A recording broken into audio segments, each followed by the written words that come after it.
कई बार लोग हमारे पास आते हैं, प्रश्न करते हैं ये वाला महाराज कि महाराज जी वो तो भगवान को मानते भी नहीं है, एकदम नास्तिक प्रवृत्ति के हैं और उन्हें कोई भगवान से लेना देना नहीं है, कोई विश्वास नहीं है भगवान में, और वो तो महाराज आगे बढ़ते जा रहे हैं, बढ़ते जा रहे हैं, उनका तो खूब बिजनेस आगे बढ़ रहा है, वो तो खूब आगे बढ़ते जा रहे हैं। अब बोले हम सब लोग इतना भजन करते हैं, सत्संग करते हैं, हमारे जीवन में कोई ना कोई कष्ट ही बना रहता है।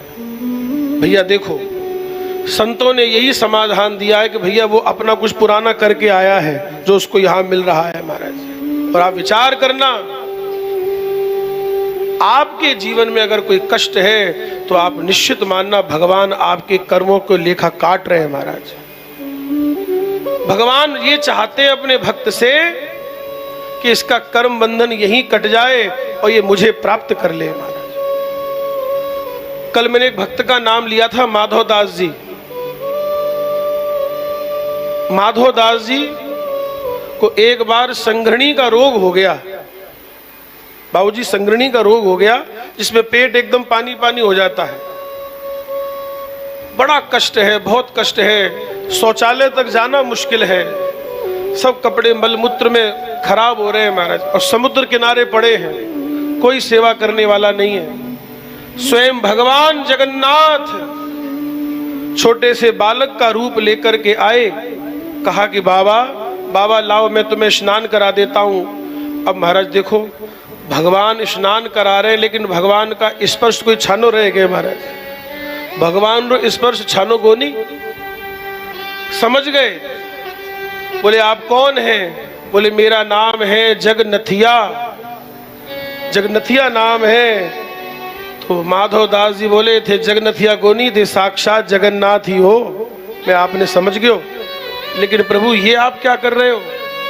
आप मेरे मलमूत्र को साफ करो। महाराज ये ठीक नहीं है, मैं आपकी सेवा तो कुछ कर नहीं पाया और आप उल्टा मेरे मलमूत्र को साफ करें। नहीं प्रभु नहीं, ये सब अच्छी बात नहीं है, क्यों मुझे आप ऐसा कर रहे हैं?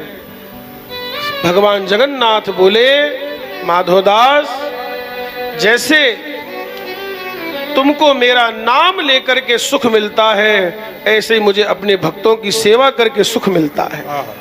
मुझे अपने भक्तों की सेवा करके सुख मिलता है।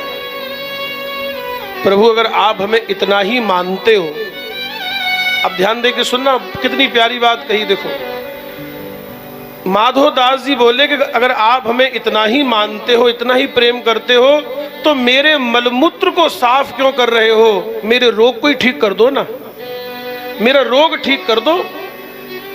अगर मेरे रोग को ठीक कर दोगे तो मैं वैसे ही ठीक हो जाऊंगा, आपको मलमूत्र साफ नहीं करना पड़ेगा। अगर आप सब कुछ कर सकते हैं तो मेरे रोग को ठीक क्यों नहीं कर सकते?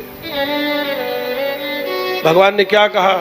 माधवदास मैं ठीक तो कर सकता हूं, पर लेकिन मेरा विचार ऐसा था कि तुम्हारा अभी 15 दिन का प्रारब्ध बाकी था, तुम्हारा अभी 15 दिन का प्रारब्ध बाकी था।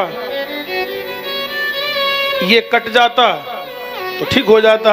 अब आज तुमने कह दिया है तो मैं तुमको आज ही ठीक कर देता हूं और तुम्हारे 15 दिन का प्रारब्ध मैं अपने ऊपर ले लेता हूं। तुम्हारे 15 दिन का प्रारब्ध मैं अपने ऊपर ले लेता हूं। और महाराज सुनिए, आपको जानकर, खैर आप लोग जानते होंगे, फिर भी मैं आपकी जानकारी के लिए बता दूं, अभी जेठ की पूर्णमासी निकल के गई ना, परसों नरसों ज्येष्ठ मास की पूर्णमासी निकल के गई। इस दिन भगवान का स्नान होता है, इसको जेठ पूर्णिमा का स्नान भगवान को कराया जाता है। ये बहुत बड़ा पर्व माना जाता है। और उसी दिन से भगवान, अगले दिन से भगवान बीमार पड़ जाते हैं 15 दिन के लिए महाराज। इस समय मंदिर बंद है, जगन्नाथ भगवान का मंदिर इस समय बंद है, दर्शन नहीं दे रहे भगवान। 15 दिन क्या रहेंगे? 15 दिन भगवान अब बीमार रहेंगे। ये बीमार रहने का तात्पर्य क्या है? अपने भक्त के प्रारब्ध को आज भी ठाकुर जी निभा रहे हैं, आज भी निभा रहे ठाकुर। इस समय आप जगन्नाथपुरी जाएंगे तो आपको दर्शन नहीं होगा, क्योंकि भगवान इस समय बीमार है। देखिए भक्त की कैसी भगवान ठाकुर जी लीला करते हैं हमारे। अब भगवान कब बाहर निकलेंगे? अब आगे जो अमावस्या के बाद लगेंगे गुप्त नवरात्रि लगेंगे, और गुप्त नवरात्रि यानी कि दूसरे दिन, दौज को इसी दिन भगवान की क्या निकलती है? रथ यात्रा निकलती है महाराज। 15 दिन भगवान बीमार रहेंगे और भगवान को क्या दिया जाएगा? सुनो, जितो भोग चोखो चोखो कठे लागे है। जगन्नाथपुरी के ठाकुर जी महाराज खूब भोग लगाते चकाचक महाराज। हमने एक संत के मुंह से बड़ी अच्छी बात सुनी, आपको निवेदन करें।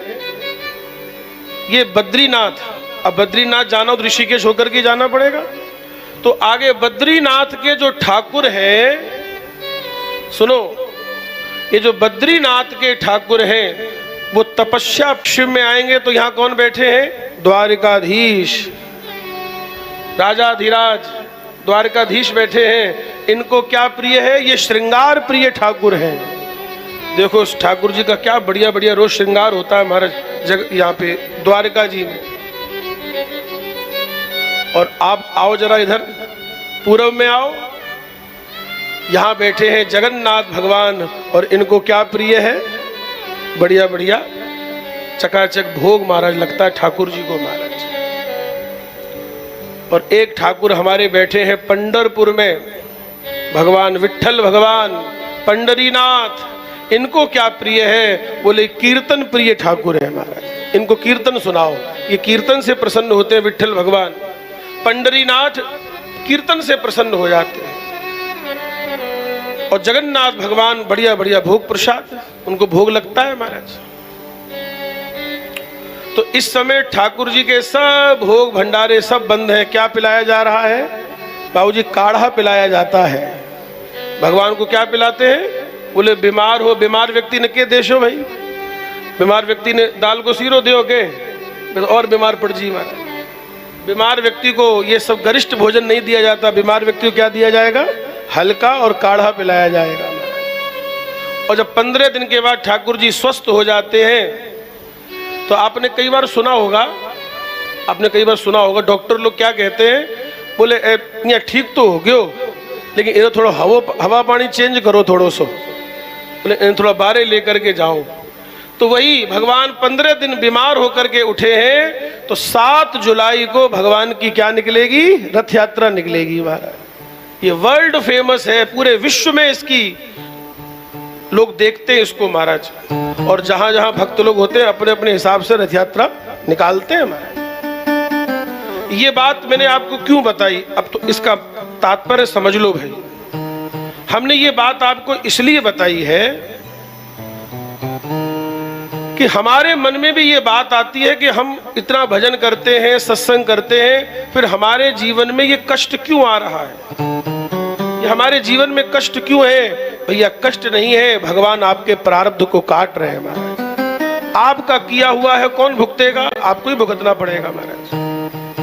पर सत्संग करने वाले को बल मिल जाता है महाराज। ऐसा मत समझना कि हम सत्संग करेंगे तो जीवन में कष्ट नहीं आएगा, ऐसा हो नहीं सकता महाराज। जो अपने कर्मों का फल तो भुगतना पड़ेगा। कर्म गति टाड़े ना टड़े। लेकिन सत्संग करने से, भगवान का भजन करने से उसको सहने की शक्ति बनी रहेगी महाराज। साधक के जीवन में खूब कष्ट आते हैं महाराज, ऐसा नहीं आते हैं, पर घबराना नहीं, संभल जाना। वो सत्संग आपको सहायता प्रदान करेगा, सत्संग आपको बल प्रदान करेगा महाराज।